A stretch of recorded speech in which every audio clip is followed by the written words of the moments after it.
Bismillahirrahmanirrahim. Assalamualaikum warahmatullahi wabarakatuh.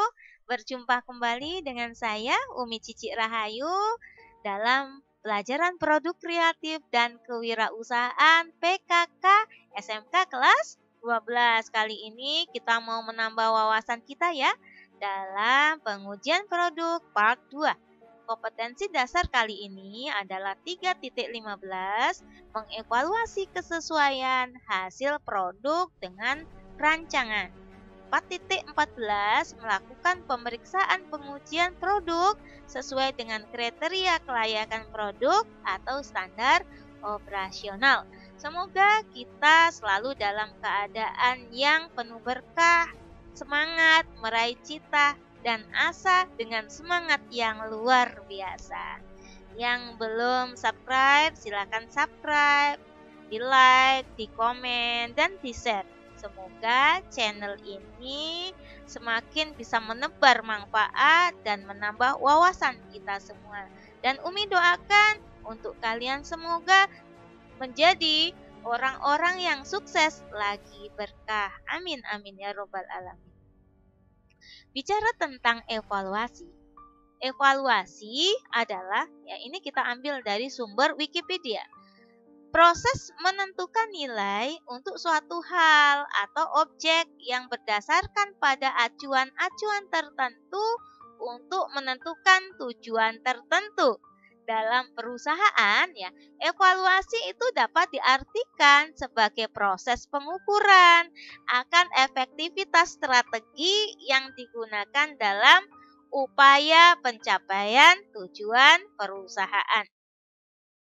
Kenapa perusahaan harus melakukan ukuran? Ya, karena perusahaan itu ingin produknya diterima di pasar dengan produk yang berkualitas, dengan produk yang laku di pasar. Maka produk tersebut harus melalui tahapan uji produk, yaitu ya dengan melakukan membuat prototipe produk terlebih dahulu. Jadi wirausahawan itu membuat prototipe produk. Baru habis itu dievaluasi prototipenya.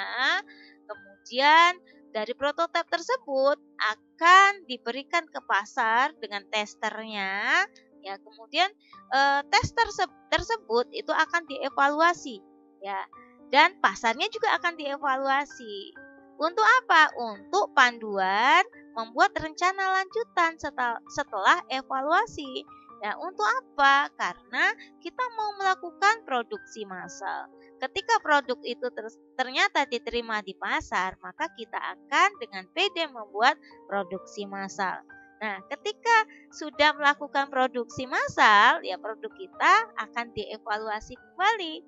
Ya, demi apa sih kok kita melakukan banyak evaluasi? Ya, tentunya demi mendapatkan produk yang berkualitas, produk yang bermutu, yang terstandarisasi. Yang mana standarisasi itu berasal dari kata standar, yang berarti ukuran atau satuan ukuran yang digunakan sebagai dasar pembanding kuantitatif, kualitatif nilai, dan hasil karya yang ada atau produk kita. Maka di sini sebenarnya untuk standarisasi itu macam-macam ya.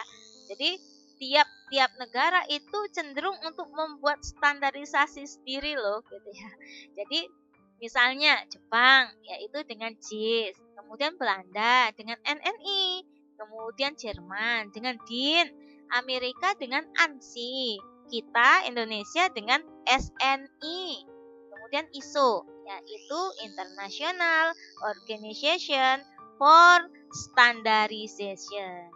Nah, kita ketika mau mendapatkan produk yang terstandarisasi, maka kita melakukan proses-proses standarisasi, yaitu dengan proses perencanaan, kegiatan, dan fungsi untuk mempersiapkan seperangkat rencana dan instruksi untuk menghasilkan bagian-bagian dalam sebuah produk yang dimulai dengan gambar teknik, gambar komponen-komponen, ukuran-ukuran komponen atau spesifikasinya, bagian-bagian komponen atau daftar dari bahan-bahan yang diperlukan. Nah, untuk rute produksi ya. Untuk rute produksi ini merupakan rute yang menetapkan operasi urutan, pusat-pusat kerja atau standar dan perkakasnya. Untuk proses rencana itu menyediakan lebih rinci terkait langkah kerjanya, langkah demi langkah, ya instruksinya. Misalnya proses rencana pembuatan ban, ya maka itu akan lebih rinci ya langkah-langkahnya, berapa lama pembuatannya, dilebur dengan suhu berapa, nah seperti itu. Untuk fabrikasi dan perakitan, ini adalah proses pembuatan produk berdasarkan perencanaan gambar teknik yang telah direncanakan.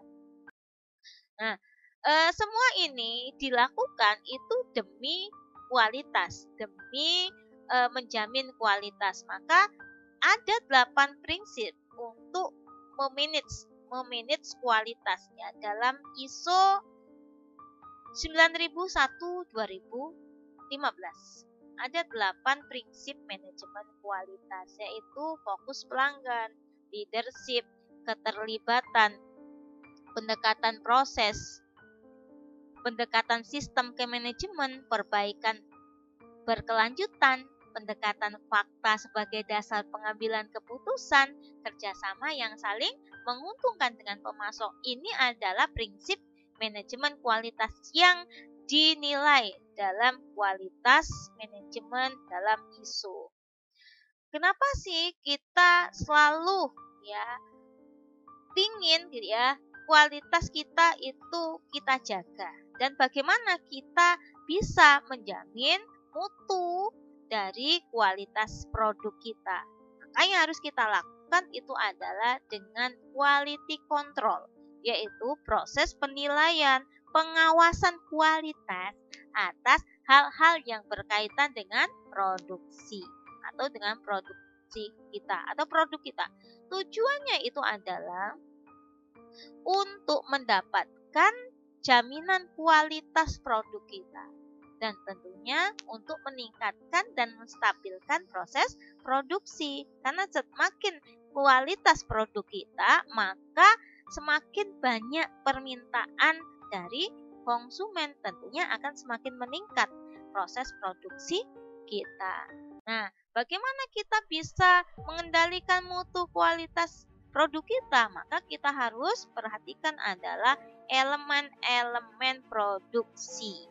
Ya, kompetensi produksi, elemen lunak, kemudian pengendalian produksi. Elemen produksi yang perlu kita perhatikan itu adalah manajemen pekerjaannya, dari pengendaliannya, kemudian proses produksi. Terus kompetensi produksi, apa yang perlu diperhatikan? Yaitu pengetahuan, keahlian, dan pengalaman itu sendiri. Kemudian elemen yang lunak, apa itu? Motivasi, semangat tim, kebiasaan di dalam perusahaan. Nah, itu perlu dikendalikan. Kemudian yang keempat adalah pengendalian produksi, itu meliputi yaitu inspeksi visual yang dilakukan oleh pihak pengendali mutu, yang mana ini akan dibuat daftar atau deskripsi mengenai kecacatan produk. Misalnya ketika ada produk itu kenapa retak, kenapa kok ada goresan gitu ya, maka daftar tersebut digunakan untuk contoh produk yang tidak lolos kualifikasi mutu. Nah, seperti ini pendekatannya. Maka bagaimana sih kita bisa mengetahui bahwa kita sudah berhasil mengendalikan mutu produk kita? Ini ada 8 indikator yang kita perhatikan, yaitu relevansi, yang mana kesesuaian produk yang dihasilkan oleh wirausahawan atau kita atau perusahaan dengan keinginan dan kebutuhan konsumen. Efisiensi itu adalah hemat dalam penggunaan SDM, SDA, waktu dalam produksi. Untuk efektivitas itu adalah ketepatan metode dan prosedur dalam menghasilkan produk. Kemudian akuntabilitas itu sendiri adalah dapat tidaknya kinerja tersebut dipertanggungjawabkan. Untuk kreativitas itu adalah kemampuan dari wirausahawan atau perusahaan mengadakan inovasi dan pembaharuan. Dan empati itu sendiri adalah kemampuan dari wirausahawan atau perusahaan yang sepenuh hati, setulus hati untuk memberikan layanan. Dan untuk ketanggapan itu sendiri, ini adalah memberikan respon yang cepat dan tepat ketika ada kritikan ya ataupun keluhan dari pelanggan untuk produk kita. Nah, kemudian untuk produktivitas itu adalah daya produksi perusahaan yang optimal untuk menghasilkan produk yang diinginkan dan sesuai kebutuhan dari konsumen. Oke, alhamdulillah semoga paham dan mohon maaf atas segala kekurangan, atas penjelasan dari Umi. Terima kasih, semoga bermanfaat dan berkah. Salam sukses berkah. Wassalamualaikum warahmatullahi wabarakatuh.